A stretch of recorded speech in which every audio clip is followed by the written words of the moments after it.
tanto Diego como en su momento Eduardo López Rivarola fueron vicedirectores de la revista. Bueno, Diego sigue siendo vicedirector y además preside la Fundación Criterio. Así que los dejo con Diego, que va a presentar a los expositores. Me pedía Romina que avisara que las preguntas siempre acostumbramos a hacerlas por escrito y que alguna otra recomendación, Romy, que te parezca importante hacer. Buenas tardes. No, les pedimos los que puedan o no tengan el micrófono silenciado, que por favor lo silencien para que no haya interferencias en la charla. Gracias. Bueno, entonces, Diego, a vos la palabra. Muchas gracias, José María. Bienvenidos a todos a esta nueva conferencia de criterio. Vamos a llamarla conversación. Me parece que es más agradable. En primer lugar, agradecer muchísimo a Pablo Verchunov y a Eduardo López Rivarola, que nos van a acompañar esta tarde. Es para mí un enorme placer poder dialogar con ambos sobre este tema, en donde vamos a querer articular lo que es la economía, lo que es la historia económica, con también lo que resulta o lo que es la inversión en Argentina o la falta de inversión en Argentina. Cuando hablamos de inversión privada. Voy a presentar rápidamente a nuestros dos oradores. Pablo Verchunov es profesor emérito, es licenciado en Economía, profesor emérito de la Universidad de Itela, profesor honorario de la Universidad de Buenos Aires. Bueno, ha escrito varios libros, ganó premio Conex en el año 2016. Además de estos libros de economía, que son los libros, los clásicos de economía, como por ejemplo El ciclo de la ilusión y el desencanto, quiero destacar el último libro que leí de Pablo, que es La caída, que es una entrevista con el general Perón, que si no la han leído se las recomiendo vivamente, porque es sensacional ese libro. Así que bueno, Pablo, muchísimas gracias por estar acá. Bueno, Eduardo también, otro gran amigo. Eduardo es ingeniero por la Universidad de Buenos Aires, con un máster en Economía y Administración de Empresas. Ha sido miembro del Consejo de la Asociación Cristiana Dirigente de Empresa y vicepresidente también de esa entidad. Participa en Criterio, ha sido subdirector, ha participado en la fundación también. Y bueno, Eduardo es un operador con una enorme experiencia en, vamos a llamar la economía real o la microeconomía, ¿no? Es un hombre que está altísimamente involucrado en el mundo empresario. Entonces me parece que lo que vamos a tratar de hacer en esta conversación es combinar estos dos mundos y ver hasta dónde podemos llegar. Quiero empezar esta conversación con un tema que Pablo ha hablado en varias oportunidades y que a mí siempre me ha llamado la atención, que es la paternidad de la decadencia argentina. Parto entonces de una premisa, es que hay una decadencia. Y eso le voy a pedir a Pablo que también nos lo explique. Y también hay otra premisa en esto que acabo de decir, que es la paternidad de la decadencia, que es muy común que uno se la atribuya o al populismo o quizá al peronismo también. Obviamente los antiperonistas, ¿no? Entonces lo que me interesa es que Pablo, un poco para romper el hielo, nos lleve por ese camino y rompa con esa dinámica o con esa frase hecha o ese lugar común que uno suele decir que es que, bueno, la crisis nuestra es por culpa del populismo. Bueno, ante todo, muchas gracias por la invitación. Para mí, Criterio es una casa amiga y querida, así que me siento mucho placer en que me hayan convocado para charlar con ustedes. Diego planteó dos cuestiones. Planteó la cuestión de que me parece que esa primera pregunta es bien interesante. Preguntó si en verdad hay una decadencia. Porque damos por sentado de que existe una decadencia y los historiadores económicos y los historiadores y los politólogos y en general los argentinos en general tenemos un deporte que practicamos con mucho entusiasmo, que es tratar de situar en el tiempo el comienzo de nuestra decadencia. Al estilo que todos usamos alguna vez de Vargas Llosa en Cuando se jodió el Perú, Varguitas. Y la segunda pregunta es una pregunta sobre la paternidad de esa posible decadencia. Déjenme decir algo sobre la decadencia. Argentina fue un país que... Me gustaría contar la historia argentina, la historia económica argentina en un minuto, para que me entiendan lo que quiero decir. 1820, quiero dejar los años anteriores, pero puedo partir de antes, puedo partir de 1810 y las guerras de la independencia. 1810, 1860, por poner la Constitución en la versión en que se incorpora la provincia de Buenos Aires, 1860 son años de guerras civiles, pero yo diría sistemáticamente de guerras civiles, y que por lo tanto la cuestión del desarrollo argentino, que no era la palabra que se usaba entonces, del progreso argentino, no estaba en el centro de la escena. Estuvo en el centro de la escena entre 1860 y quizá el comienzo de la Primera Guerra Mundial, y con un éxito abrumador, ¿no? Fundado sobre todo en el hecho de que había mucha tierra libre, mucha tierra, se podía avanzar hacia la frontera de la tierra con la ayuda de los inmigrantes y de la inversión extranjera, sobre todo en ferrocarriles. Y entonces la Argentina creció mucho. Me interesa subrayar este punto, porque ese crecimiento argentino tan fuerte del 80 al 14 o del 80 al 30, hay una discusión al respecto, nos ilumina con tanta potencia que todo lo que vemos después puede ser visto como una decadencia.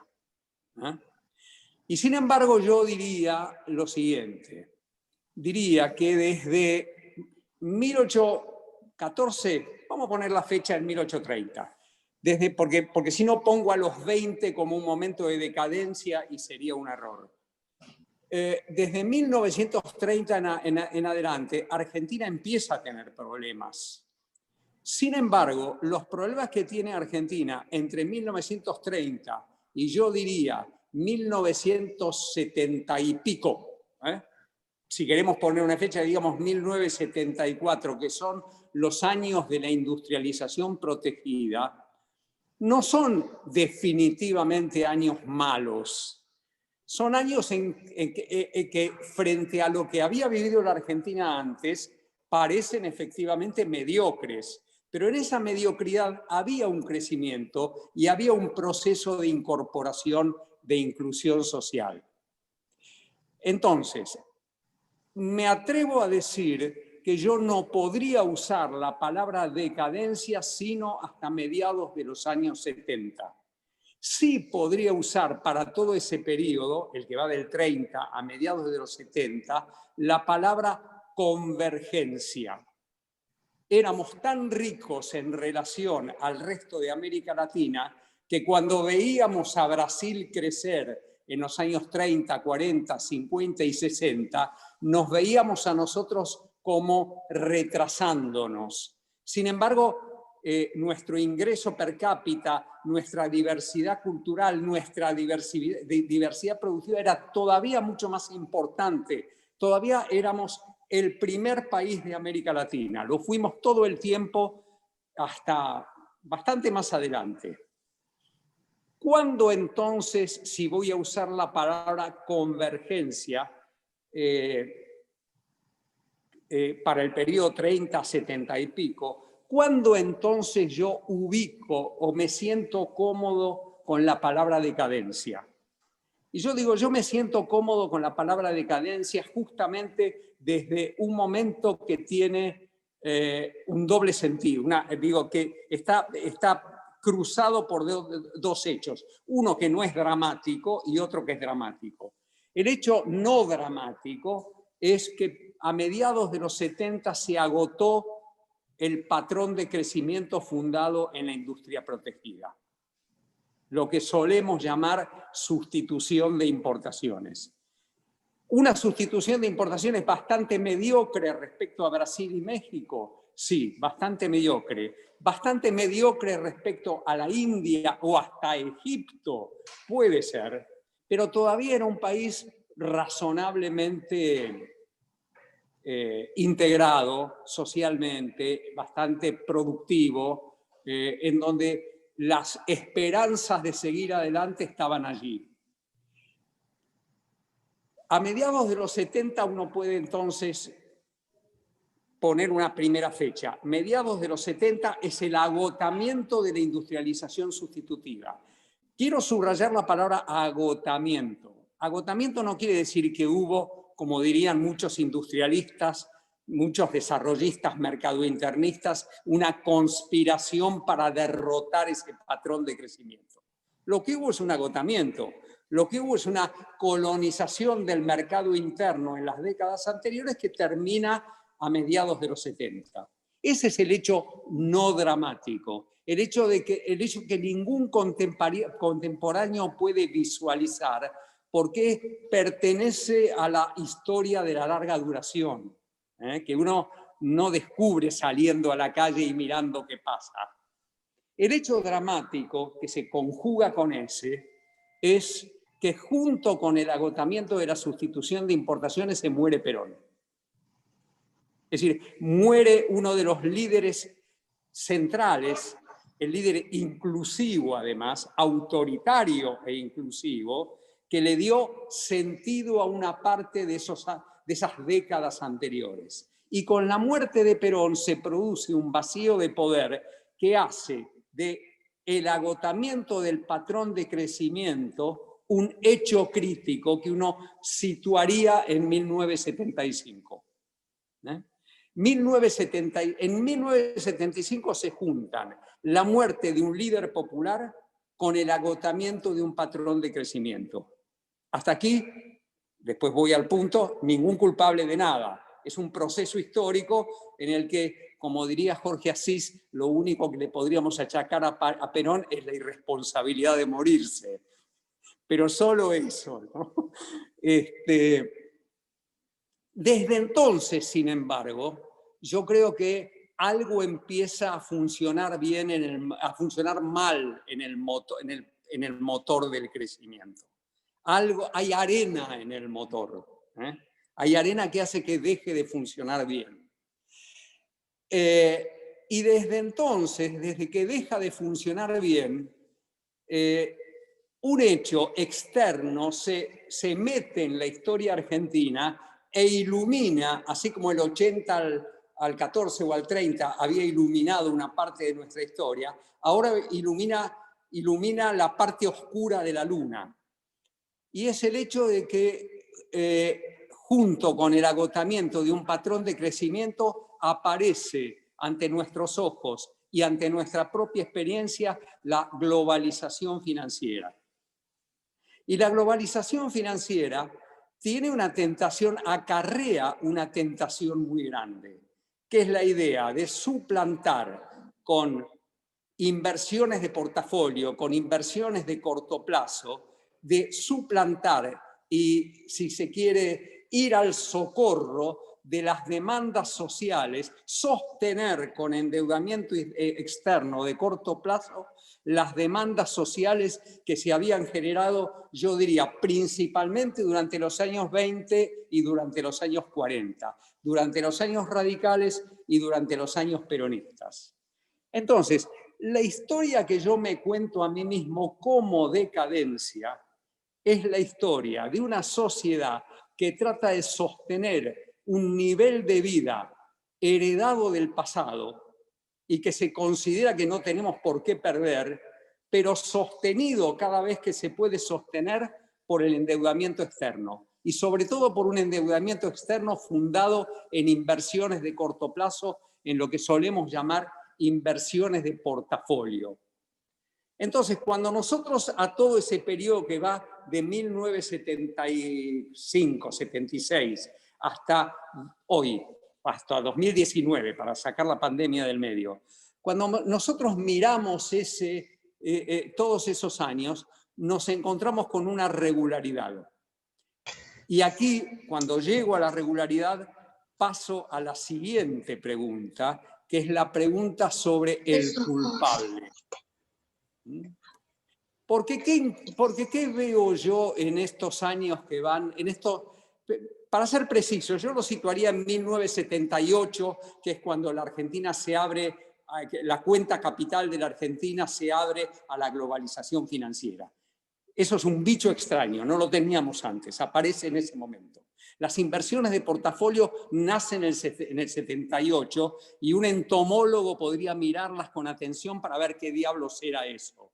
Y era un animal peligroso que nos podía dar un buen disfrute durante algún tiempo cuando entraban y después una amarga desilusión cuando salían. Y lo que me pasa a mí es que cuando alejo el zoom y miro ese periodo, me encuentro con que las políticas económicas tienen una regularidad, tienen un ciclo que se parece independientemente de la familia ideológica que está ejerciendo el poder en ese momento. Ejemplos concretos. La dictadura fue, desde el 78 en adelante, apertura a la cuenta capital.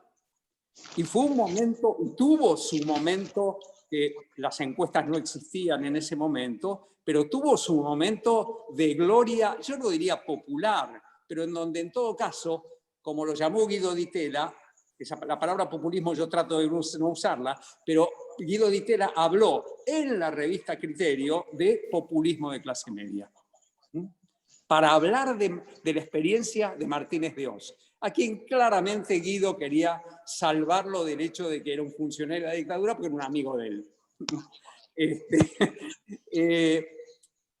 Y después uno mira, Menem peronista, economía popular de mercado, Macri, que hereda la tradición radical y la expande a una coalición quizá más amplia, pero sobre todo distinta, recurriendo, cuando uno observa las herramientas económicas, a los mismos métodos que tenía lo que solemos llamar populismo. Quiero decir, si yo traigo un experto extranjero y le digo, dígame, ¿cómo fue Perón?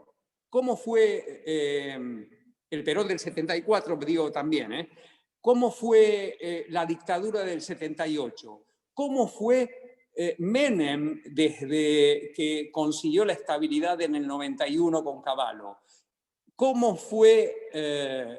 dejo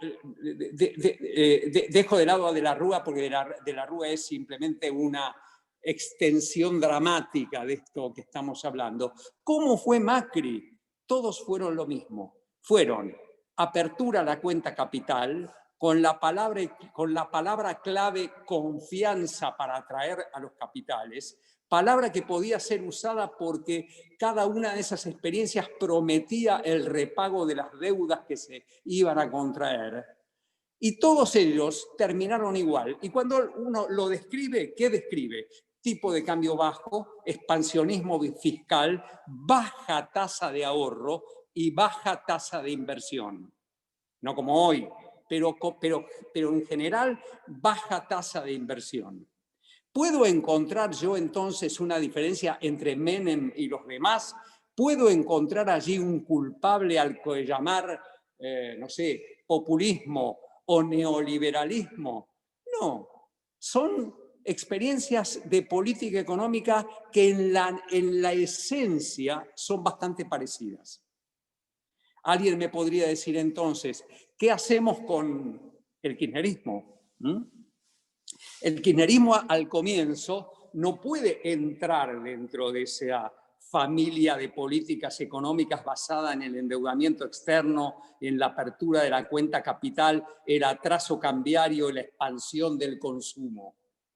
El consumo debería estar en la bandera argentina, en lugar de tener un sol en el centro, debería tener algún indicador de consumo en el centro. Algún indicador de bajo ahorro en el centro, ¿no? Y cuando llego a Kirchner, claramente, cuando llego a Kirchner, no encuentro eso.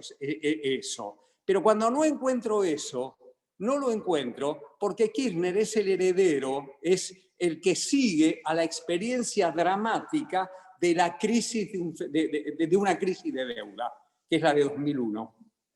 Así como Menem fue el heredero, es decir, la hiperinflación le limpió el terreno, a Néstor Kirchner la crisis de 2001 también le limpió el terreno. Terminó la deuda, dejó de pagar la deuda, después la renegociaría y así de seguido. Pero cuando uso la lupa más adelante, salteándome algunos años para llegar a la Cristina del final, a la Cristina de 2015 a 2019, para ver si allí encuentro una experiencia distinta, me doy cuenta que si razonamos con un poco de astucia, la experiencia de Cristina se parece a la experiencia de Macri, a la experiencia, perdón, empecemos atrás, a la experiencia de la dictadura, a la experiencia de Menem, a la experiencia de Macri. ¿Qué haces? ¿Perdón? Sí. ¿En qué se parece? Se parece en el hecho de que habiendo acumulada mucha reserva durante la época de Néstor y durante la primera época de Cristina con la soja a $600, Cristina pudo sostener un nivel de consumo alto, un nivel de ahorro bajo y una inversión que solo era casi puramente inversión pública, fundándose en la desacumulación de reservas, fundándose en el gasto de reservas para sostener el nivel de vida popular. Y cuando digo popular, quiero decir de sectores trabajadores, de blue collar, de white collar, de clase media, digo, una experiencia popular amplia. Y de esa acumulación de reservas, quiero decirles, es lo mismo que decir endeudamiento. Es como el hermano gemelo del endeudamiento, porque consiste en gastar las divisas que antes se acumularon. Y eso es lo mismo que endeudarse. Entonces, mal que le pese a Cristina, yo la quiero poner en el mismo club de las experiencias de la globalización financiera. Con $600 la soja y con la herencia del campo limpio por la crisis del 2001, Cristina terminó igual. Terminó en una crisis que yo la identificaría como una crisis de endeudamiento. Y termino aquí con esto.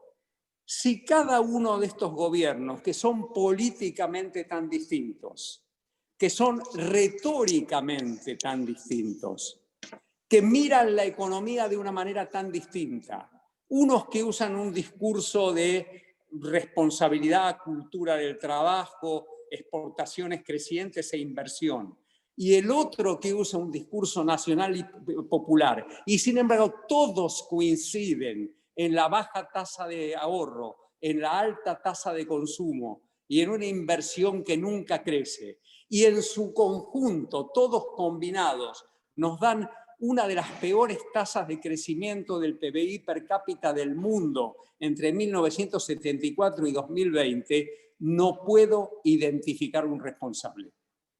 El responsable es un patrón de crecimiento que se agotó, ningún otro patrón de crecimiento lo reemplazó, porque cada vez que había un intento de reemplazarlo, el aliento en la nuca de una sociedad demandante nos llevaba a todos esos gobiernos a la experiencia de alto consumo, bajo ahorro, baja tasa de inversión. Nos parecimos a nosotros mismos en términos de políticas económicas al punto de encontrar una regularidad que cuando uno mira puramente el corto plazo no lo puede percibir, no es visible. La regularidad de largo plazo del 76, 75 al 2020 es esencial, pero invisible a los ojos. Muchas gracias, Pablo. Muy interesante. Rescato varias cosas. que perfilan una situación de bloqueo muy interesante. Es decir, porque uno rescata, hay una cuestión política y social, un ADN, si querés, que vos lo dijiste en varias oportunidades, yo no quiero bajar mi nivel de vida. Entonces eso te pone una vara que es enormemente compleja.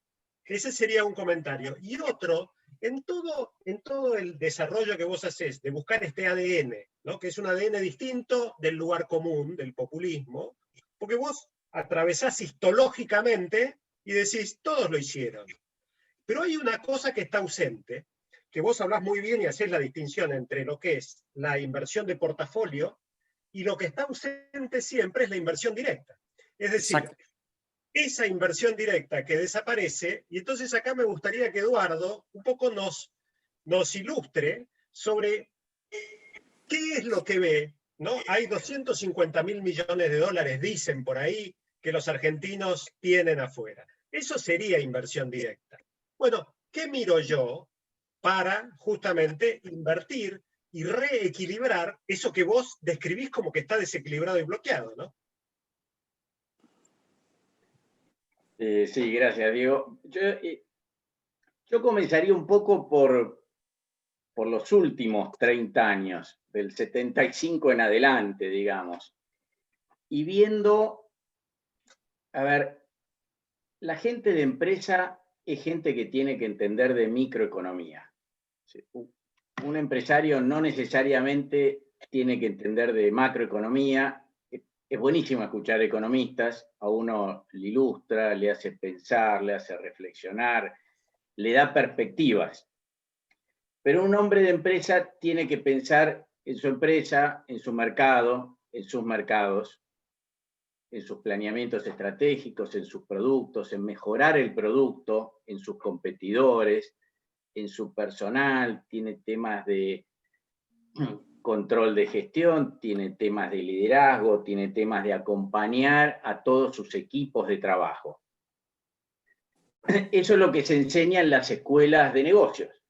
En Argentina, el empresario tiene que estar viendo más hacia afuera, el entorno, un poco esto que contaba Pablo en términos históricos, pero en el término presente, y se encuentra con una serie de nudos, y me gustó el concepto de nudo.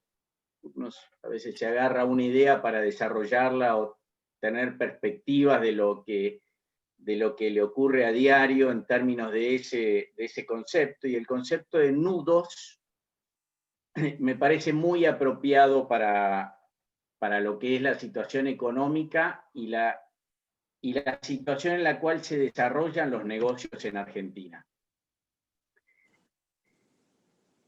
Y entiendo que más o menos del horizonte temporal que marcó Pablo, del 75 en adelante hacia aquí, vivimos experiencias repetidas, problemas recursivos que van dando vuelta.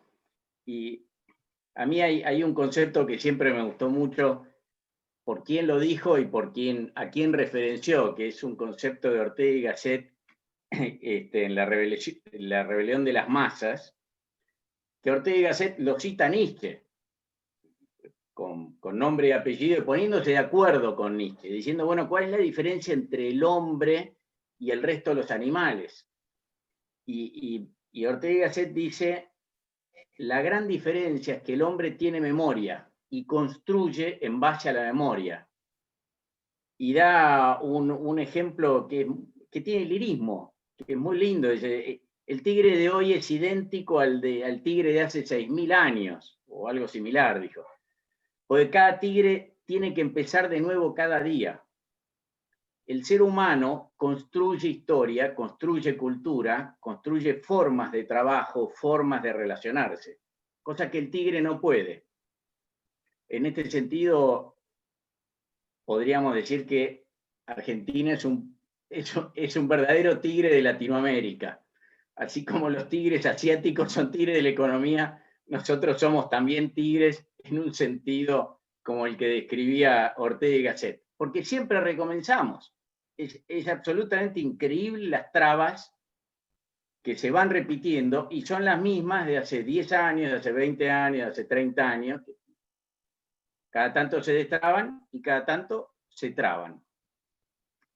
Y me parece ahí que uno de los grandes nudos tiene que ver con el tema de la visión de largo plazo, de nuestra dirigencia, y estoy hablando acá digamos, de la economía real o de lo que impacta en la economía real. Y no tomemos como referencia a los países de Europa, los países centrales, sino nuestros vecinos, ¿no? Uno ve, yo tengo amigos, y he trabajado en Chile también, pero amigos que han trabajado en Chile, que vean con gran preocupación cuando Bachelet hizo su primera campaña a la presidencia, y ella en todos los actos cantaba la Internacional Socialista. La cantaba a viva voz y con toda la gente que estaba ahí. Y sin embargo, cuando asume el gobierno, no hace una ruptura con las políticas económicas, porque sabe que Chile explota si tiene una inflación superior al 3,5% anual. Explota. Y después, cuando le da el mandato a Piñera, hace una transición ejemplar. Y cuando Piñera se lo da a ella de vuelta, también el caso de Uruguay, ¿no?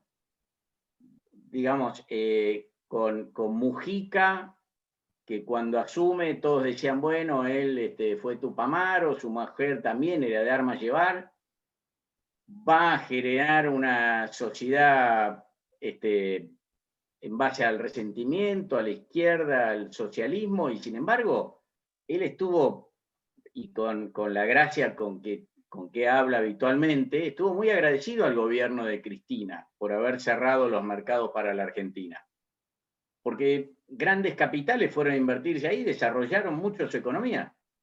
Y desarrollaron el campo como nunca antes había tenido desarrollado Uruguay.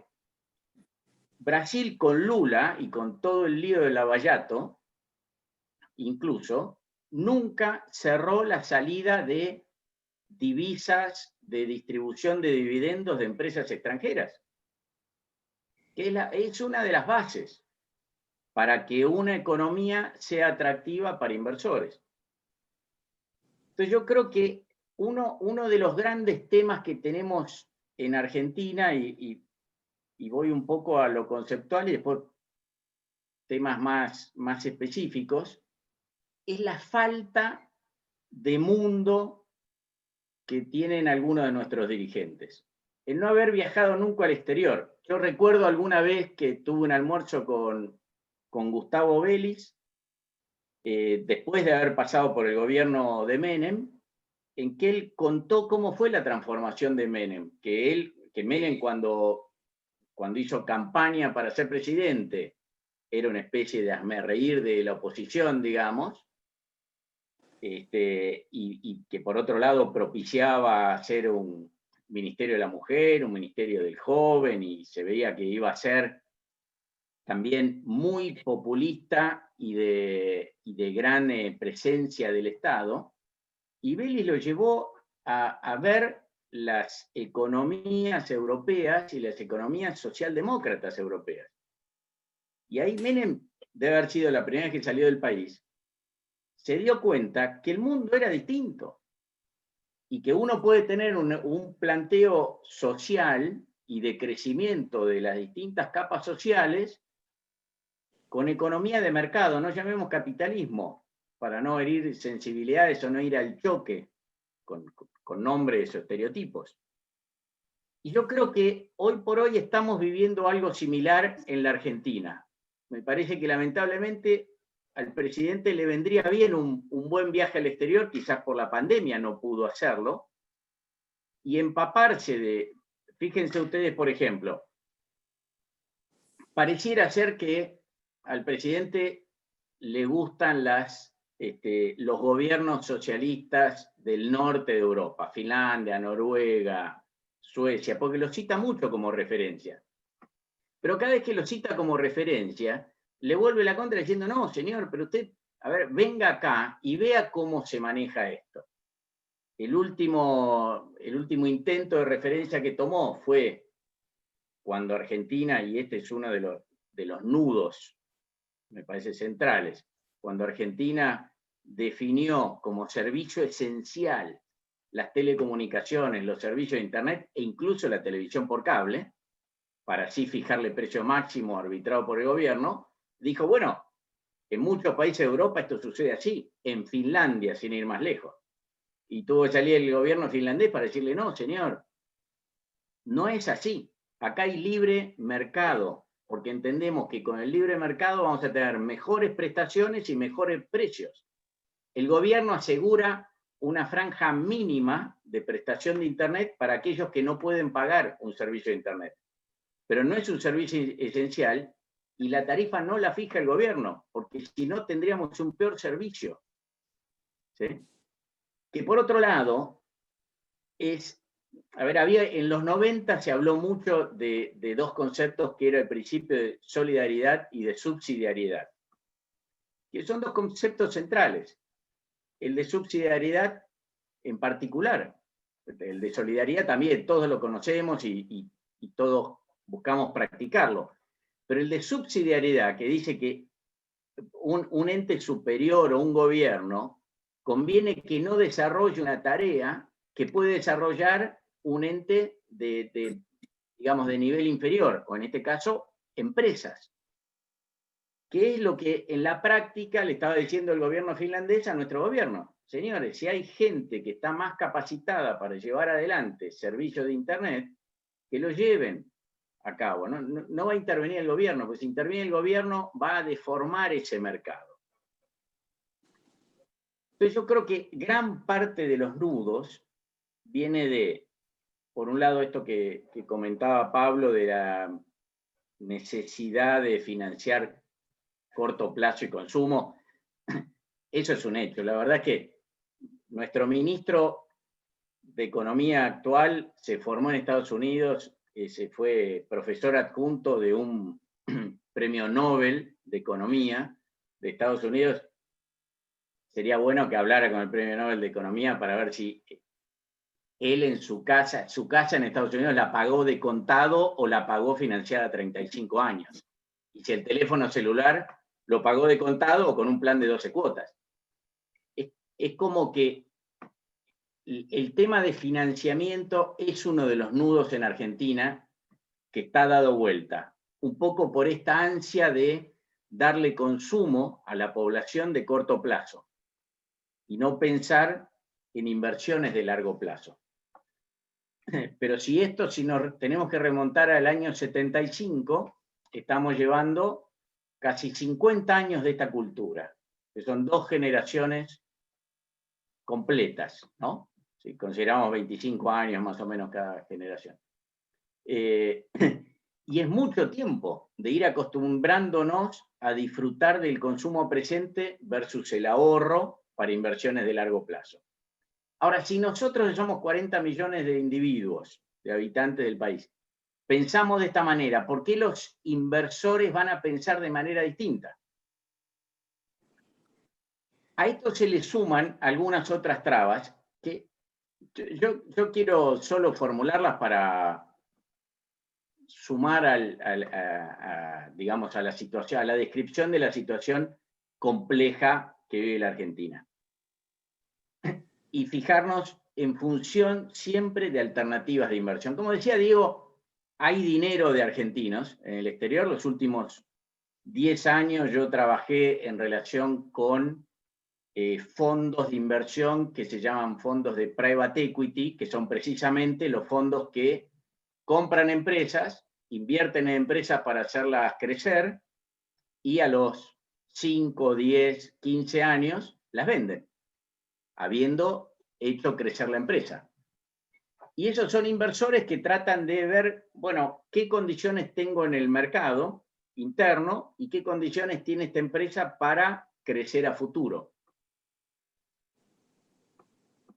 Como decía, no solo hay fondos de Argentina, sino, esto, bueno, Pablo debe tener mucho más data que yo, pero entiendo que debido a la pandemia en el mundo los bancos centrales han hecho una expansión monetaria impresionante, del nivel que no se ve desde la Gran Depresión, básicamente, o de la Segunda Guerra Mundial, con lo cual, en los años próximos, las tasas de interés a nivel mundial a nivel mundial van a estar bajísimas.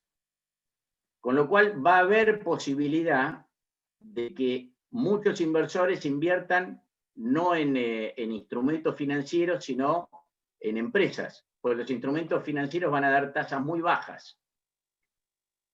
Y ahí está el atractivo que puede presentar un país como Argentina para que inversores inviertan en empresas en Argentina. Ahora, y solo nombro algunos nudos, después vemos cómo se pueden destrabar estos nudos, si es que se pueden destrabar. ¿Qué ve un inversor de afuera? Alguien que quiere invertir 10 millones de dólares, 20 millones de dólares en una empresa. Ve una empresa en Argentina, ve una empresa en Uruguay, ve una empresa en Brasil. Ve que en Argentina el presidente con gran énfasis dice: nosotros necesitamos inversiones genuinas en empresas para aumentar el empleo y para aumentar las exportaciones. Yo creo que Argentina debe ser uno de los 5 países en el mundo que, en vez de tener restricciones a las importaciones de alimentos, tiene retenciones a las exportaciones.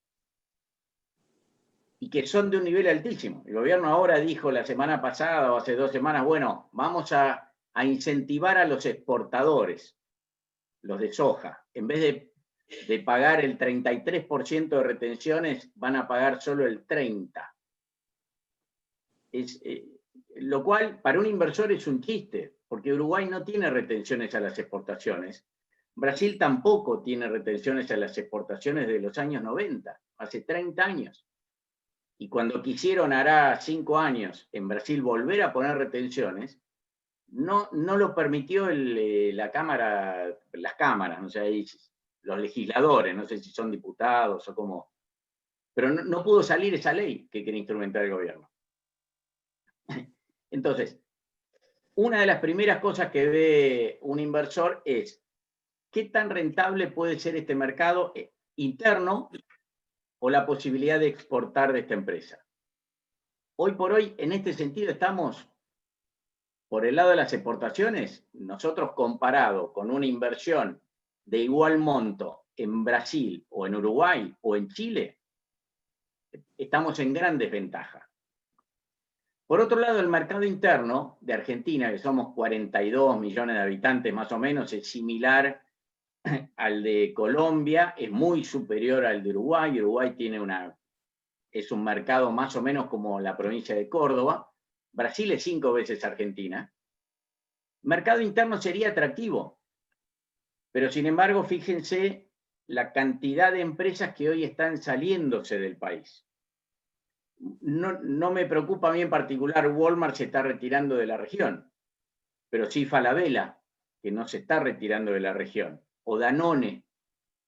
Pero claro, uno tiene que ver que, por ejemplo, la Serenísima está en conflicto con el gobierno, porque en diciembre del año pasado, noviembre del año pasado, en realidad tenía acordado con el gobierno aumentar precios, el gobierno le pidió que trasladara ese aumento a marzo. En marzo vino la cuarentena y todavía siguen con el precio de noviembre de sus productos. Y en el medio, todos los otros costos le subieron, ¿no? Entonces, con mercados internos regulados y cada vez regulados más sectores y con trabas o costos sobre costos a las exportaciones, ¿esto en qué deriva? Deriva en lo siguiente. No quiero ponerme en temas técnicos de evaluación de empresas. Hay evaluaciones de empresas, hay 2 métodos básicos. Uno que tiene que ver con proyectar la evolución de la empresa en los próximos 10 años, cosa que para el mercado interno es un juego de azar, proyectar ventas expresadas en una moneda dura, digamos, como el dólar o el euro, en los próximos 10 años, y los costos también. O se usa un multiplicador sobre el resultado, la ganancia operativa de la empresa, que se llama EBITDA. O sea, la ganancia de la empresa antes de pagar impuestos a las ganancias y antes de pagar intereses. Y se toma ese número, EBITDA, y se lo multiplica. Dice, bueno, si una empresa en Argentina tiene una EBITDA de $1 millón y una empresa en Brasil, la misma empresa de $1 millón, ¿cuánto vale esa empresa? En Brasil históricamente se pagó entre 10 y 12 veces EBITDA. En Argentina históricamente se pagó 5 a 6 veces EBITDA, en algunos casos hasta 8 veces EBITDA. En los últimos 2 o 3 años se estaba pagando 3 veces EBITDA a una empresa en Argentina, y este año me tocó, digamos, negociar la venta de una empresa argentina exportadora, y una empresa que exporta $100 millones, y los fondos con los cuales hablé me dijeron, hoy en Argentina se está pagando 1 vez EBITDA. 1,5 veces EBITDA, quizás. Vemos. Pero es por todo lo anterior. Todo lo anterior no es gratis. Tiene un impacto directo en los valores de todas las empresas que tenemos acá en Argentina. De todas. ¿Sí? Porque, nuevamente, un empresario de una empresa exportadora la compra, pensemos que no hay retenciones. Compra una empresa en Brasil que exporta $100 millones, le entra $100 millones, digamos, después tiene los costos y todo, y puede ganar $20 millones la empresa de capitales suizos y se lo lleva a Suiza. En Argentina vende $100 millones, la misma casa matriz suiza. Primero esos $100 millones se le convierten a 70 pesos o menos, depende, bueno, sin retenciones a 70 pesos. Si lo quiere sacar a Suiza tiene que pagar el dólar a 170, contado con liqui, con lo cual si ganaba $20 millones en el papel, se puede llevar a su casa matriz menos de 10. Entonces, todas estas trabas, mayores o menores regulaciones, en definitiva impactan en la mala valorización que tienen hoy los activos argentinos. Los activos de largo plazo, que son, y en esto creo que concordamos todos, los que realmente pueden dar una sostenibilidad a una economía, dar empleo y generar mayor bienestar de largo plazo. Porque si no, ¿qué ocurre? Ocurre esta recursiva vuelta a lo que son los capitales golondrinas, las inversiones netamente financieras, que hacen que pensemos que somos ricos durante un tiempo hasta que caen nuevamente los bonos. A propósito, el bono argentino que acaba de renegociar el gobierno, en 2 o 3 semanas ya cayó un 20%. Pero porque es este tema de confiabilidad y credibilidad. Y creo que gran parte de eso, mi visión, es que nuestros gobernantes no han recorrido el mundo, no se han educado como corresponde, viendo cómo funciona el mundo hoy. Si querés, hasta acá llego por ahora, Diego. Gracias, Eduardo. Muy interesante, y me gustaría quedarme con un par de temas que dijiste para conectarlo de vuelta con algo que dijo Pablo. Claramente, lo que vos describís, las trabas que vos describís, el ejemplo del tigre me pareció sensacional, es decir, el ejemplo del memorioso y el tigre que se levanta todos los días, me parece sensacional, porque eso es una manera distinta de explicar lo que vos, Pablo, explicaste también del stop and go, en definitiva. Es decir, el tigre que se levanta es el stop and go, ¿no? Que es el tigre que no tiene memoria y tiene que empezar de vuelta. Ahora, ese stop and go, todo es como el tigre que empieza de vuelta del mismo lugar. La impresión que uno tiene es que uno empieza de vuelta de un lugar peor. Entonces, digo, en esta circunstancia, en donde Pablo define perfectamente, dice, mira, la paternidad de nuestra decadencia está en nuestro ADN, porque nuestro ADN, en definitiva, es que no queremos bajar el daño del nivel de vida. La política va a buscar en su cajita de herramientas qué le permite. Puede ser inversiones de portafolio, que inmediatamente afectan lo que Eduardo explicó muy bien. Entonces, en esta situación, con el nudo bien atado, porque el nudo está bien atado, ¿dónde empiezo a desatarlo? ¿Cuál es el tratado de paz, y uso acá una frase de un texto de Pablo que me atrajo mucho, ¿cuál es el tratado de paz? ¿Cuál es la oferta que el bloqueo argentino tiene que darse mutuamente, ¿no? Para justamente empezar a tener memoria y que el tigre no tenga que empezar de vuelta? La pregunta es para vos, Pablo, es fácil. Bueno, a mí también me gustó mucho la idea del tigre, porque además va a contramano del pensamiento habitual y convencional de los economistas, que tienden a pensar en la racionalidad de los seres humanos y en las decisiones racionales fundadas en información. Y esa información se saca del presente y del pasado. Y cuando uno dice tigre, quiere decir que no, es un animal que no está recogiendo información ni del presente ni del pasado. Los historiadores y los historiadores económicos también tenemos un negocio que es distinto al de los economistas, que es el negocio de descubrir la especificidad, ¿no? La diferencia.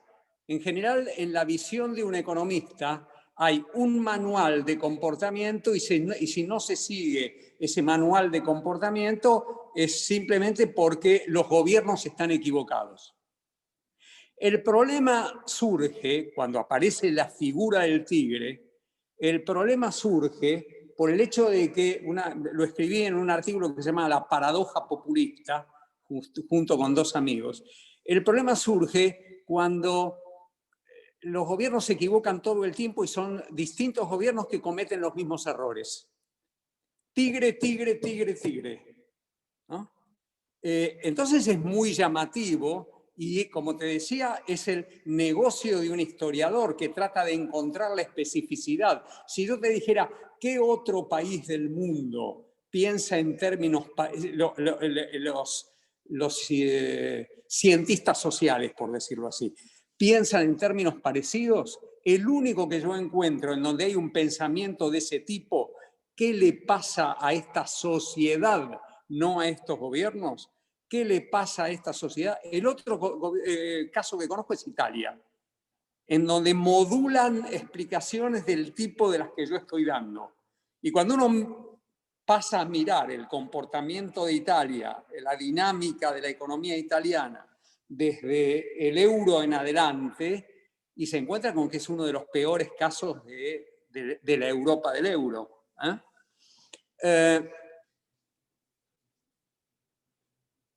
Quiere decir que yo estoy diciendo que el problema está en nosotros mismos, está en la relación entre Estado y sociedad, está en el protagonismo, repito lo que dijimos antes, de una sociedad cuyas aspiraciones están por arriba de la productividad de la economía. Y si las aspiraciones están por arriba de la productividad de la economía, tarde o temprano terminamos con los precios relativos equivocados para satisfacer esas aspiraciones. Y los precios relativos equivocados son, por ejemplo, la serie de regulaciones que vos planteaste, Eduardo. A lo que voy es que esa madeja de regulaciones que se anudan, que se convierten en un nudo, no es un rayo en un día de sol, es una regularidad histórica. Entonces, como es una regularidad histórica y yo me meto en el terreno complejo de tratar de describir cómo salir, de pensar cómo salir de esa regularidad histórica, pensando en la relación entre esa sociedad y este Estado, esa sociedad y estos gobiernos, entonces se me ocurrió que en una de esas lo que tenemos que hacernos es mirarnos a nosotros mismos como sociedad, incluyendo en la sociedad los representantes políticos de las distintas franjas de esa sociedad, para encontrar lo que yo llamo un tratado de paz, para tratar de entender lo que pide el otro y ver por qué el bloqueo, buscar el bloqueo en nosotros mismos, no como psiquiatras, no como psicólogos, no como psicoanalistas, sino como alguien que indaga en la propia sociedad y trata de ver qué nos está pasando, no qué le pasó a los distintos gobiernos, qué nos está pasando como globo, como bloque, como sociedad. Porque de paso, en todo caso, después me lo contestás, Eduardo, si hubo alguien viajado en la historia de las presidencias argentinas, si alguien fue recibido con una asiduidad insólita diría, por los gobiernos normales, por los gobiernos de los países en desarrollo, por las instituciones de crédito, ese fue Mauricio Macri. Por decirlo de otro modo, Mauricio Macri sabía inglés, cosa que no era nada frecuente, pero sabía inglés.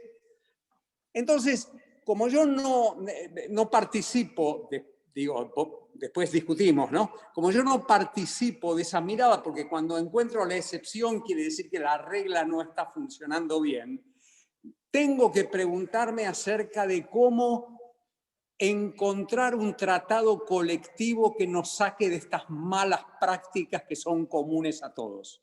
A eso lo llamo tratado de paz. Y si me permitís, Diego, entonces yo lo que voy a hacer es explicar cómo balbuceantemente, cómo pienso yo el tratado de paz. Yo el tratado de paz lo concibo basándome en un viejo libro de Albert Hirschman que este año cumple medio siglo, que fue escrito hace medio siglo, que se llama Exit, Voice and Loyalty. Enseguida voy al punto. ¿Por qué esas tres palabras? Porque indican lo siguiente. Exit es aquellos que frente a un conflicto con la organización a la que pertenecen, que puede ser un Estado-nación, pueden fugarse, pueden hacer exit, pueden salirse de la organización. Pueden, en todo caso, elegir al Estado-nación y al país como dormitorio, pero se van como ciudadanos y como participantes económicos. Voice es la palabra que Hirschman usa para describir a aquellos que, como no pueden irse, solo pueden hablar, solo pueden decir y protestar. Y en la Argentina se protesta mucho y con razón. Digo, tus palabras, Eduardo, fueron la voice. Vos cuando hablabas nos estabas diciendo: yo no me quiero ir de la Argentina. Yo quiero participar de un proyecto colectivo, de un proyecto común, de un futuro común. Y por eso me enojo tanto con esta sucesión, con esta madeja que termina en un nudo, ¿no? Y loyalty quiere decir simplemente que la gente elige exit, fugarse, o voice, quedarse y protestar, según sus posibilidades. Digo, algunos no pueden hacer exit, entonces tienen una especie de loyalty, de lealtad, aunque sea forzada a su Estado-nación. Con estas ideas yo quiero organizar de manera estilizada la sociedad argentina para que ustedes, a ver si me puedo hacer comprender acerca de qué estoy pensando. Vamos a suponer que la sociedad argentina está dividida en los de arriba, los del medio y los de abajo. Los de arriba, ¿quiénes son? Nosotros somos exit o exit potencial. Todos los que están acá, o casi todos los que están acá, son exit o exit potencial. Los de arriba pueden vivir en París, Roma o Nueva York igual que en Buenos Aires. Los de arriba tienen autonomía respecto al Estado. Y los de arriba, que era el punto al que quería llegar, los de arriba, por la sucesión de fracasos, digo, de corsi y recorsi, como lo decía Diego, en ese corsi y recorsi, los de arriba decidieron un día sacar su dinero. Sacar su dinero como no ocurrió, y esto son facts, son hechos, como no ocurrió en ningún país del mundo en términos per cápita. Los argentinos tienen en la cuenta más moderada 280.000 millones de dólares en el exterior. Y estas son cuentas, cálculos del propio Banco Central argentino. ¿Qué son esos 280.000 millones? Son los que hicieron exit. Esos son los de arriba. Los del medio es un conjunto heterogéneo de sectores, de profesionales con algún moderado éxito, de blue collars, queda un poco de los trabajadores de la vieja industria protegida, comerciantes de barrio o comerciantes ya no tan de barrio, pero que tienen anclado su destino en el país. No pueden hacer éxito. Pero como son muy heterogéneos, tienen voces distintas. Su voice es muy distinta. Y por último, los de abajo. Los de abajo son algo muy llamativo en la historia del mundo. Y creo que en la casa en que estoy hablando me lo van a entender fácil. Los de abajo, que son los de abajo, son los de la pobreza crónica, porque los del medio pueden circunstancialmente entrar a la pobreza, pero no van a vivir en la pobreza, ni se van a hacer ricos, no van a pasar arriba o abajo, salvo en circunstancias muy dramáticas o en circunstancias muy venturosas. Los de abajo son, en la Argentina, pura voice. Y quiero decir, por eso digo lo de esta casa, que es el país de Francisco. La voz de los de abajo es la voz de Francisco. La retórica de Juan Grabois es la retórica de Francisco. Y tiene una voz muy intensa, tan intensa que no es escuchada por el gobierno actual, siendo que Juan Grabois, por tomarlo como ejemplo, participa de la coalición de gobierno. Fue muy escuchada también por el gobierno de Macri. El gobierno de Macri le dio muchas cosas a los de abajo, y le dio muchas cosas no solamente a los de abajo, sino a las organizaciones que expresan a los de abajo, porque escuchó la voz y sintió el aliento en la nuca y percibió la intensidad de esa voz. Es una sociedad fragmentada, es una sociedad archipiélago. Allí donde antes había una sociedad homogénea, en donde uno más o menos podía encontrarse con el otro, y el otro quiere decir alguno de los del medio, alguno de los de arriba, alguno de los de abajo, yo en la escuela primaria, por ejemplo. Hoy es una sociedad archipiélago en donde si supusiéramos que las islas se mueven, en la sociedad argentina actual las islas no se tocan, no hablamos un lenguaje común. Entonces yo digo que nosotros tenemos que construir una salida política, un tratado de paz que haga que podamos volver a hablar un lenguaje común. ¿Y qué quiero decir con esto? ¿Cómo se hace esto? Yo no sé cómo se hace. Yo simplemente lo que hago es tirar una especulación analítica. ¿Está bien? ¿Puedo seguir? Una especulación analítica. Con los de arriba yo no puedo hacer nada. Solo los puedo seducir. Porque ni siquiera los puedo... Supongamos que yo sea el marido de Alicia Castro. O que yo soy... No, ¿por qué el marido? Que yo soy Alicia Castro y que me gustaría expropiarlos. Guarda que puede ocurrir, ¿no? Pero no importa. Yo soy Alicia Castro y querría expropiarlos. Pero han hecho exit. Entonces no tengo no tengo una posibilidad política tan efectiva de expropiarlos. Entonces, como no soy Alicia Castro, digo, lo que puedo hacer con los de arriba es seducirlos. Hacer que ese capital vuelva, que las empresas vuelvan a valer más, pero necesito seducirlos.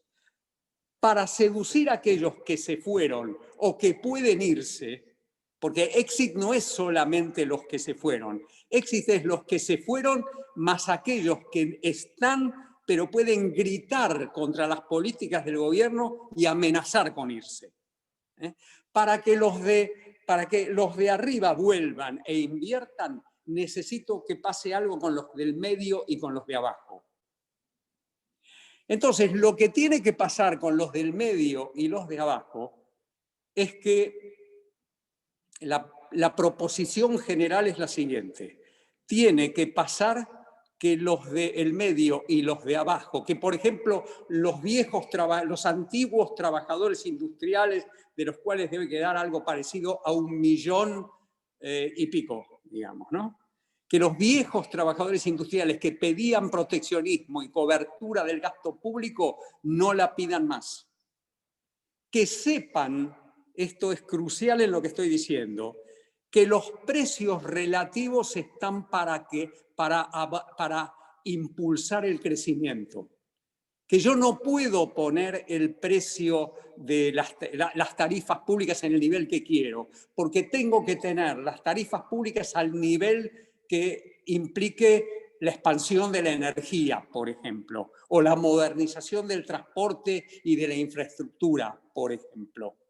Entonces, si yo les voy a decir a los del medio, tenés que darme algo, tenés que darme, por ejemplo, unas relaciones laborales que ya son completamente anacrónicas.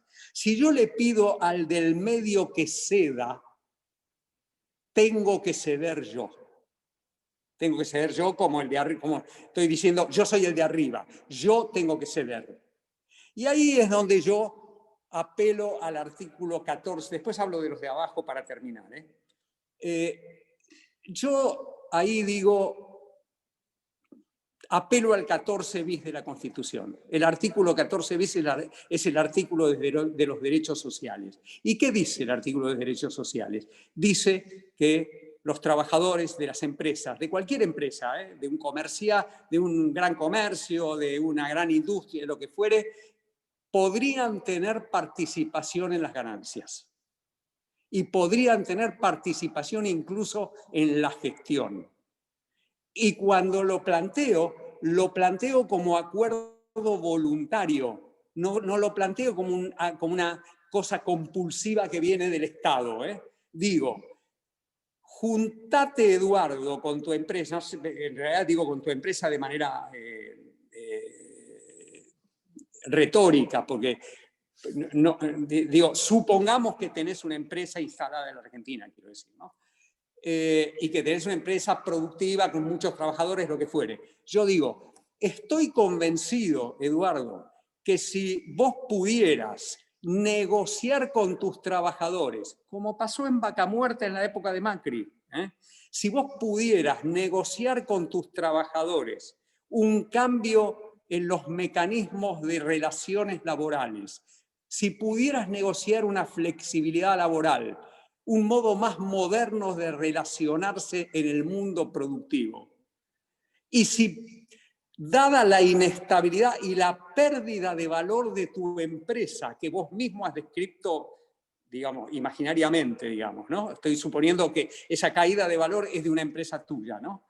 Digo, de pronto te vas a encontrar con que el hecho de que vos cedas una parte de la propiedad, como ocurrió, por ejemplo, con Techint Siderar en las privatizaciones de Menem, como ocurrió en las privatizaciones de Menem, como ocurrió con los proletarios propietarios de Menem, te vas a encontrar con que tu empresa aumenta de valor.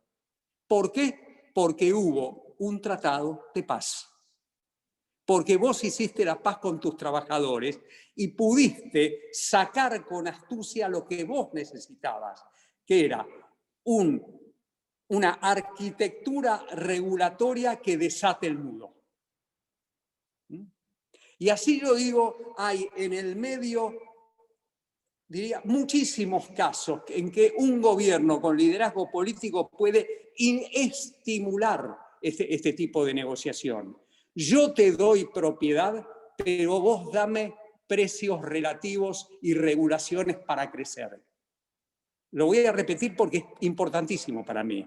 Yo cedo propiedad voluntariamente porque recibo de vos, trabajador, un conjunto de cesiones que me permiten a mí crecer, expandirme en mi empresa y que mi empresa valga más. Eso es la aplicación del 14 bis en los sectores medios. Y termino con los de abajo para completar mi idea balbuceante, repito, de tratado de paz. En los de abajo también es la propiedad. También es la propiedad, pero no es la propiedad de Magdalena, ¿se llama Echevere? Magdalena, no, ¿cómo se llama la hermana de Echevere? Dolores. Bueno, no es la violación de los derechos de propiedad, porque yo cuando hablo de tratado de paz, las palabras quieren ser precisas. Lo que estoy diciendo es un tratado voluntario de paz. Entonces, ¿qué hago con los de abajo que tienen tanta voz y tanta intensidad y son capaces de tomarme terrenos en Bariloche o el campo de la hermana de Echevere o lo que fuere? Voy a cambiarle, quisiera explorar la posibilidad de canjear con los de abajo propiedad pública por propiedad social productiva. Porque tenemos un Estado anacrónico, tenemos un Estado, un Estado enmohecido, una arquitectura del gasto público que ya no tiene sentido. Y los de abajo no tienen ningún beneficio salvo lo que están recibiendo de dinero, que es una parte mínima, una parte menor del gasto público total. Entonces yo quiero proponerle a Grabois o quien fuere, le quiero proponer a Grabois lo siguiente: ayúdame a reformular el presupuesto público para sacarme de encima lo que es anacrónico y lo que yo pueda ganar de esa reducción real del gasto público, una parte va a ir ¿a qué? A darte a vos los activos, no beneficencia, darte a vos las herramientas y los bienes de capital a tu nivel de capital humano para que vos puedas producir solo o colectivamente, para que vos puedas sentirte como el viejo inmigrante de 1886. Entonces, yo ya sé que lo que estoy diciendo es un delirio. Yo sé eso. ¿Por qué yo ¿por qué yo exploro esto? Yo exploro esto, 3 estamentos, un archipiélago, islas que no se tocan, una manera de conversar entre las islas y llegar al tratado, porque tengo muchos años y estoy cansado del corsi e recorsi. Y yo creo que el intento de derrotar al otro es un intento vano. Entonces quiero cruzar la vereda y hablar con el otro. Puede que fracase, puede que salga mal y puede que este no sea el verdadero diagnóstico. Pero en todo caso quería planteárselos a ustedes, nada más que como, repito por tercera vez la palabra, un balbuceo acerca de la salida argentina. Gracias, Pablo. Me parece enormemente desafiante y quiero poner una postilla antes de pasarle la palabra a Eduardo con una pregunta muy específica. Es decir, esto que vos estás planteando, de alguna manera, pretende encarnar aquello que escribieron en 1957. Es decir, lo que escribe la Asamblea Constituyente en 1957, con el radicalismo a la cabeza, eso queda en letra y no se encarna nunca. Y lo que se encarna es justamente el bloqueo. Entonces, lo que me parece atractivo a mí, que soy un constitucionalista, es que vos estás buscando la salida desde un texto constitucional que está legitimado, pero no está puesto en práctica. Ahora. Y que sea voluntario, ¿eh? Sí. Por supuesto, por supuesto. Ahora, miro para el otro lado y digo, y le pregunto a Eduardo, ¿quién tira la primera piedra? Porque en todo tratado de paz necesitas sentarte y necesitas que alguien impulse. Antes de dar la palabra a Eduardo, déjame decirte una pequeña cosa, pero muy breve. No lo dije, pero esto necesita un liderazgo político. Por supuesto. Quiero decir, esto necesita un gobierno que piense en estos términos e induzca. Quiero decir, Urquiza Mitre, Eso eran gobernantes políticos, líderes políticos que veían más allá. Roca Mitre. E incluso, voy a decir, y sé que muchos amigos se enojan conmigo, incluso el intento de Lonardi, incluso con el que yo no tengo nada en común, pero el intento de Lonardi es un intento que va en esa dirección. Entonces yo digo, veo al país demasiado mal como para no intentar cruzar la vereda. Nada más. Eduardo, la pregunta concreta es, en esta línea, ¿quién tira la primera piedra? Aquel que está en la posición de exit, ¿no? Y con esto vamos terminando porque la verdad que yo estoy muy entusiasmado, pero se pasó mucho el tiempo.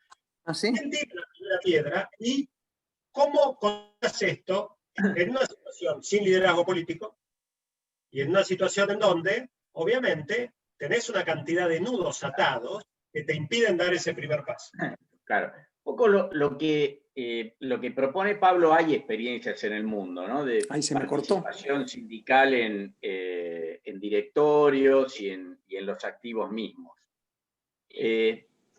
Respecto de cómo implementarlo en Argentina, mira, en los 90 en AGDE estudiamos mucho el caso del Pacto de la Moncloa. A mí me tocó en ese momento, en un encuentro, presentar panelistas, algunos de ellos que habían participado en ese pacto activamente. Y una de las cosas que más me quedó, más allá de tener que leer todo el pacto, que es largo, instrumental y muy al detalle,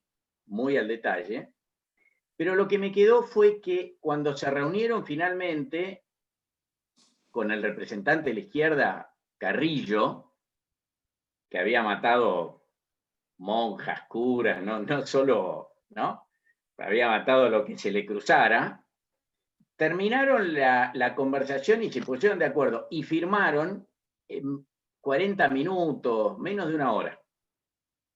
Y entonces iban a salir. Y uno de ellos dijo, no, a ver, hablemos. Y los otros dijeron, ¿cómo hablemos de qué? Ya firmamos todo, estamos todos de acuerdo. Dijo, no, a ver, esto es tan trascendental que nosotros tenemos que enviar el mensaje a la sociedad española de que lo estuvimos hablando en conjunto, entre todos al detalle. Cada uno había leído todo al detalle. Pero esto no es firmar y pasar.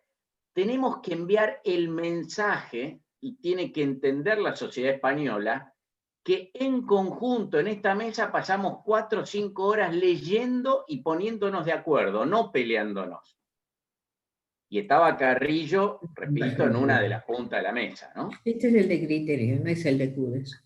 Ahora, eso requiere una grandeza, como decía Pablo, de la clase política y dirigencial, por eso yo lo puedo hacer en una empresa. A mí, en las empresas que he gerenciado, aprecié mucho reunirme con el equipo de gerentes, todos los días, con el equipo de subgerentes, una vez por semana, y una vez por mes hacer desayuno con todos los empleados de las distintas áreas. Y he aprendido muchísimo de cómo funciona la empresa y cómo mejorarla del último changarín, porque es el que todos los días lleva la caja en el depósito y sabe, digamos, por dónde puede ir mejor y ahorrar tiempo y mejorar su lugar de trabajo, que es no solo ayudarlo a él, sino también ayudarnos entre todos, pero también ayudarlo a él, ¿no? Entonces, coincido en esa visión integral de una empresa. Ahora, a nivel país, se necesita esa mesa de diálogo.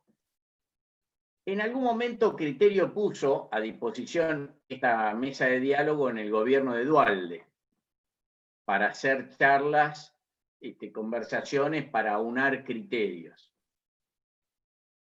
Lamentablemente no llegamos a hacerlo como país. Y tenemos la democracia más o menos, vos, Diego, bueno, Pablo también son los dos más expertos en historia que yo, pero más o menos venimos a la par de España, de empezar con la democracia. Pero nuevamente nuestro ejercicio sigue repitiéndose día a día, como esa película que era ingeniosa, que era El Día de la Marmota, seguimos, ¿no?, repitiéndonos. Es así. Y la pregunta acá es la siguiente. Yo tomo lo tuyo. Yo entiendo, no lo conozco tanto, pero entiendo que, pues lo escuché hablar, así, entiendo que habla bien inglés Macri y que debe tener muchas millas acumuladas. Ahora, ¿es condición necesaria? Sí. ¿Suficiente? No. Porque no confundamos visión del mundo o cultura con viajar mucho y hablar inglés. No es lo mismo. Entonces, con esto de los nudos, yo me acordé de otra cosa que me parece que es pertinente si sacamos una enseñanza. El nudo más importante de la historia de la humanidad, que todos seguimos repitiendo, era un nudo que había hecho un pueblo por ahí, Frigia, creo, los gordios, que era el nudo gordiano, que era indesatable. El que quería conquistar ese pueblo tenía que desatarlo. Y llegó un señor que era guerrero, muy guerrero, conocía mucho el mundo, era Alejandro Magno, y dijo, así que si yo desato este nudo, yo conquisto esto sin que ustedes peleen. Listo, agarró la espada y lo cortó al nudo con la espada. Ahora, Alejandro Magno no solo era guerrero y conocía el mundo y hablaba otros idiomas, sino que había sido formado por Aristóteles. No es un tema menor. Había tenido enseñanza directa de Aristóteles durante varios años. Entonces, romper el nudo sin tener esa formación de fondo no siempre alcanza. O plantear, como nosotros desarrollamos en el país, la visión 2000, después la visión de país 2010, después la visión 2020, y ahora habrá en carpeta o ya quizás todos esos equipos de trabajo interdisciplinario se cansaron y ya no están pensando siquiera una visión 2030 o una visión 2040. Porque lo instrumental es un elemento que es importante, pero si no está la conducción política y la ejemplaridad política, y hay de política amplia, todos tenemos nuestra cuota aparte de la ejemplaridad, y son discusiones que hay que dar. Hace poco salió un tema que rescató el presidente de la meritocracia, y después se sumó a unos dichos del Papa, digamos, básicamente porque la lectura de ese domingo coincidió con algo que tiene que ver con el mérito, no totalmente, pero con algo que tiene que ver con el mérito. Entonces todos los medios dijeron, la meritocracia, el Papa tampoco apoya la meritocracia, etc.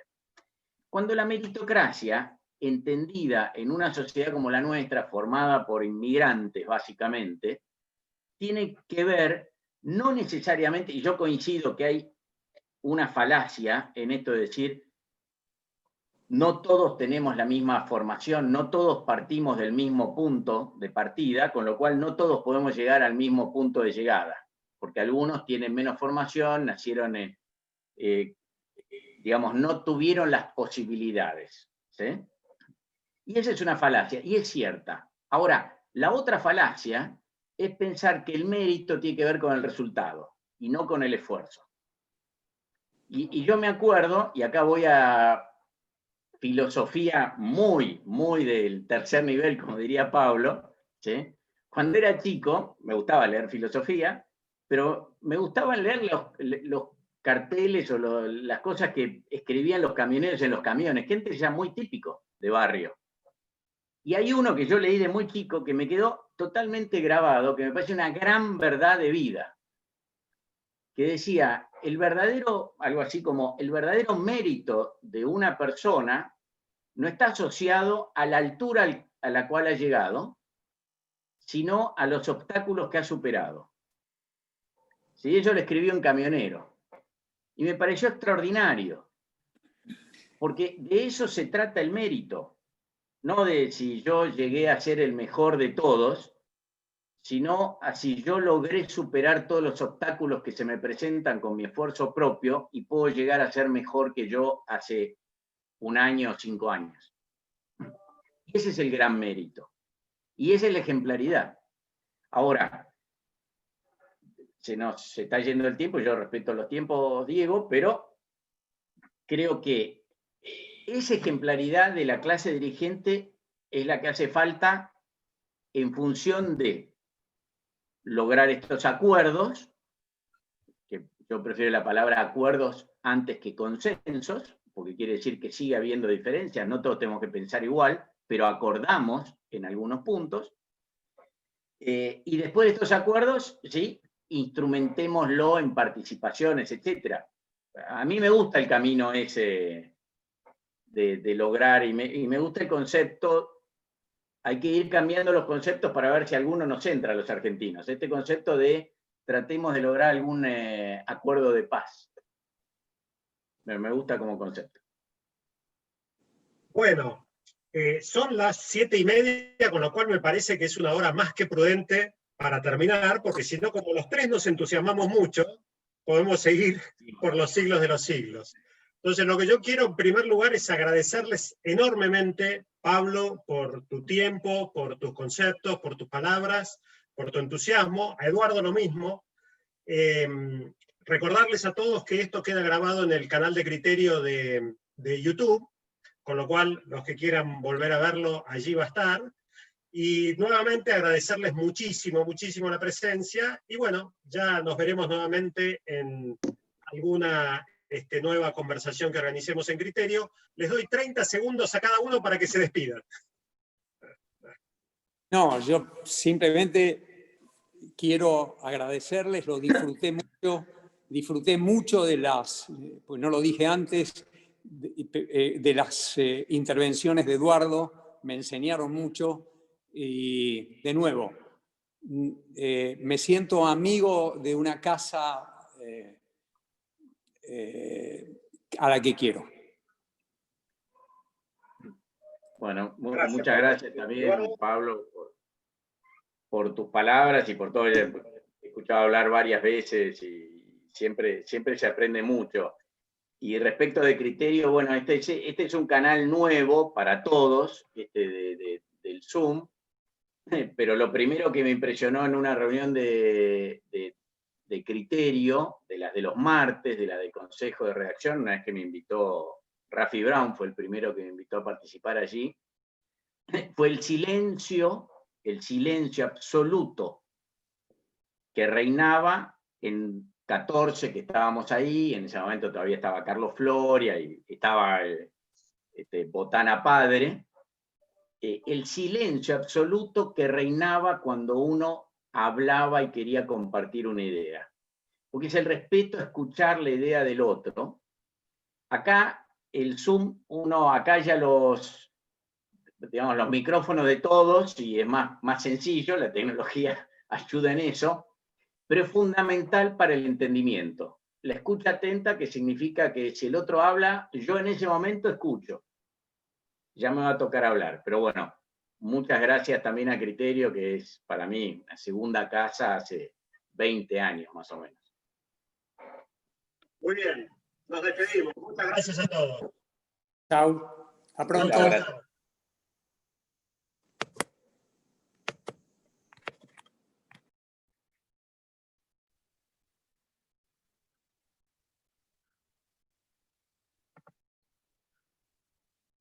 Y bueno,